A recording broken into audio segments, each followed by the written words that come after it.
All right. Welcome back to the channel. It's been a very long while. You know, life has just been going on. We decided, me and my brother, that we're going to actually make uh contents together. However, we're also going to make individualized content based off of the teams that we support. So I want to begin a 9-part series over the next week or so, where I'm going to cover everything Man United, right? So INEOS and Project 2028. I also want to talk about the state of Manchester United's fandom and how crazy everything is right now. I want to talk about what Manchester United is competing against, who we're competing against, and how to win this competition. We're going to talk a lot about Carrick. We're going to talk about player profiles, so defenders, midfielders, attackers. I'm also going to talk about squad depth, and I'm going to end the series off with keep or sell for the next season. So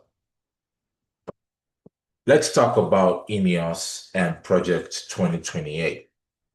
Now, main thing to realize is INEOS walked into a really bad situation, right?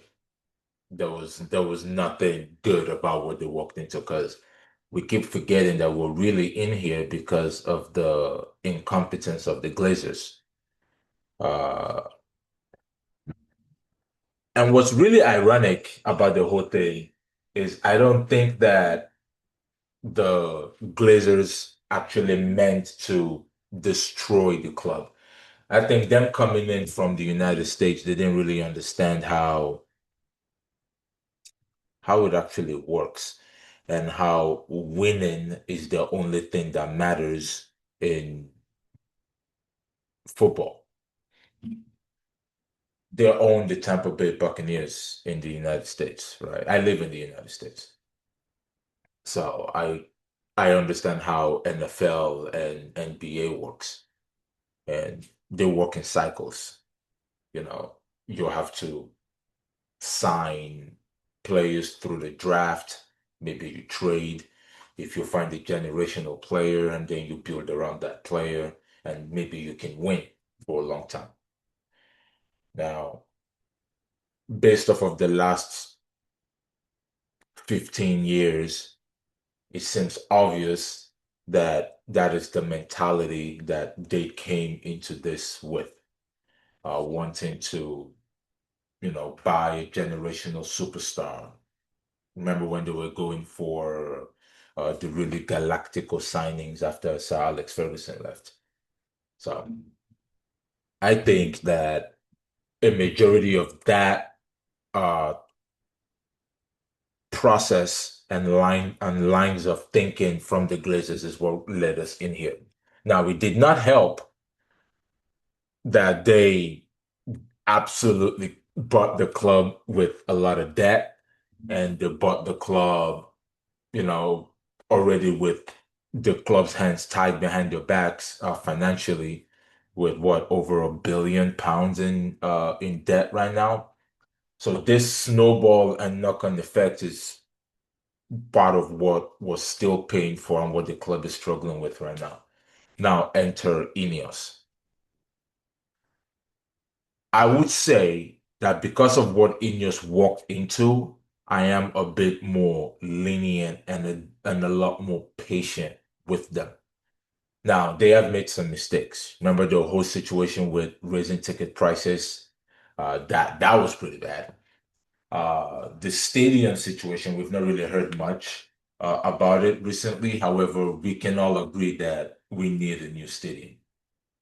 If there was a tournament in Europe right now, or if England were to host a European or even the World Cup, for example, nobody's coming to play at Old Trafford, which is a really bad statement to make. Now,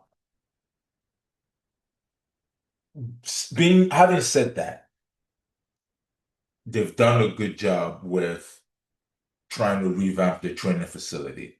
They've done a good job with making sure that the academy continues to produce talent. They've done a good job with carrying fans along what they're trying to accomplish. They've done a good job with last summer's signings. We have to give them a lot of credit with that. And part of doing a good job is realizing when you've made a mistake and cutting those mistakes short and not letting it prolong into the long term. So think Dan Ashworth. Moment they realized it wasn't going to work, even after spending all this time trying to get him into the club, they let him go. That was done. That's a very good trait to have, not prolonging your pain and suffering and just cutting it and moving on. Also with Ruben Amorim, if anyone has been following this channel a while, you know I'm a huge, or I was a huge Amorim supporter. And the reason why I supported Amorim so much was because I understand how processes work. I understand how building something works. I understand that sometimes to move forward, you're going to have to take a few steps back, which is one of the things that I liked that Amorim did. And I really liked that he was willing to suffer in the long term so he could win suffer in the short term rather, so he could win in the long term.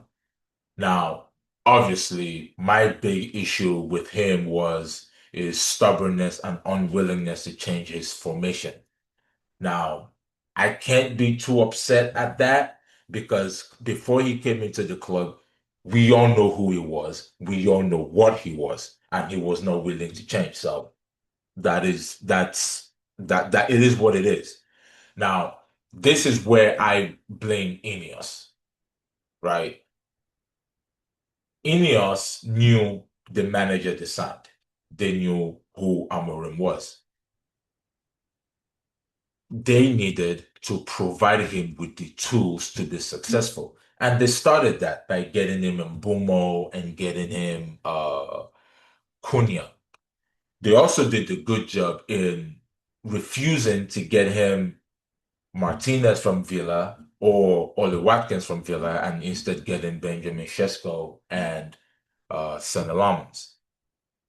Now, January going for Semenyo when the club needed a central midfielder. Now that's a problem. So that's another thing I blame Ineos, or I would lay a partial blame at your feet for that. Now for Amorim, you can't go bad mouthing your superiors in the media and expecting to keep your job now. That's a conversation we can have for a different time. Or if you want, if anybody wants to have any thoughts and ideas, please feel free to put that in the comment section. Now, let's talk about the landscape of the current Premier League. With Pep leaving, it's a bit open. Now, Arsenal winning the league also makes things a little bit difficult. Now, I was talking to my brother about this. I think we actually had this conversation in an earlier video uh, a few months ago. And I had mentioned to him that once they win the first title, it settles them down into the project and they could maybe go ahead into winning more titles. Now, the issue is the way they won this title, unless they change a few things, I actually think the Premier League is open. They were not very impressive in terms of how they went about winning the title. So it's pretty open. Now you have Chelsea who were just abysmal, Liverpool same, Manchester City, they're rebuilding. So there is a really good chance that we could start competing even before 2028. And speaking of 2028, is it actually the 27-28 season INEOS is talking about, or the 28-29 season? I've still not gotten a lot of clarity on that part. Now, what I feel INEOS should do next really should be carrying the fans along. And speaking of the fans, in the next video, I actually want to talk a lot about Man United fandom. So please don't forget to like, share, and subscribe. I really want to hear your thoughts on what you think INEOS should be doing and how they've done so far. So thank you very much for joining me on this first part, and I look forward to talking to you everybody soon again.